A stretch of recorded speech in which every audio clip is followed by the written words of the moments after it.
अभी आप सुन रहे हैं सुमन मलंगिया एंटरटेनमेंट को। डीजे सुमन मलंगिया।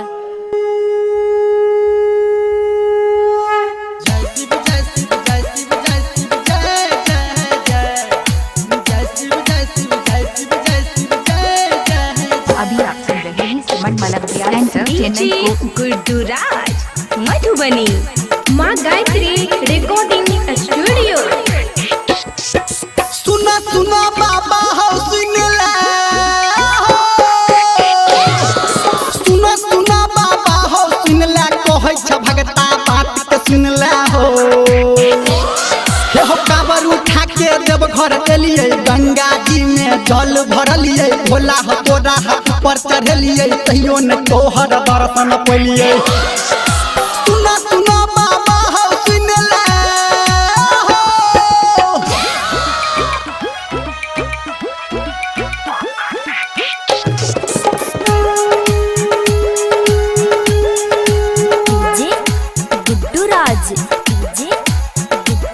मधुबनी।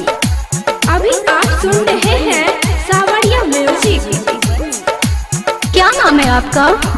सुमन मलंगिया। सुमन मलंगिया। सुना भोला हो सुनला सुना सुना बाबा हो सुनला कहै छ भगता बात के सुनला हो हे हो पिया पहाड़ पे चढ़ के एलिए बोलबम के जाय काड़ा लगलिए गंगा में एक टंगा डलिए तैयो न तोहर दर्शन पलिए। हे हो सुना सुना बाबा हो सुनला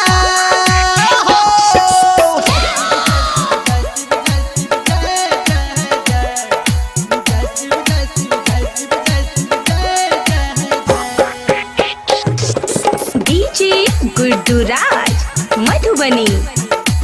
क्या नाम है आपका? सुमन मलंगिया। सुमन मलंगिया। हे हो सुना सुना बाबा हो सुनला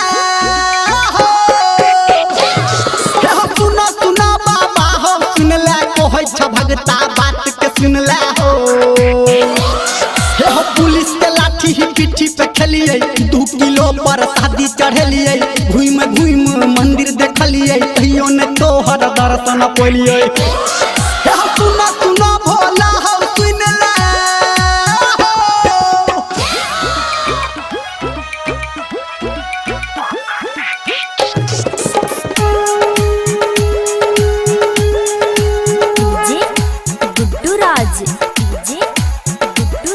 मधुबनी। क्या नाम है आपका? सुमन मलंगिया। सुमन मलंगिया। कहाँ घर है? खाए अजीपुर रोड दुर्गा स्थान मलंगिया। सुना बाबा हो सुनला सुना सुना बाबा हो सुनला कहै छ भगता बात के सुनला हो हे हो श्रद्धा मन से तोरा पूजलिए सबटा हम सोमवारी केलिए धर्मेंद्र से भजन सुनलिया तैयो न तोहर दर्शन पलिए। हे हो सुना सुना बाबा हो सुनला डीजे सुमन मलंगिया मधुबनी। डीजे सुमन। डीजे सुमन। मोबाइल नंबर 8882452308 है।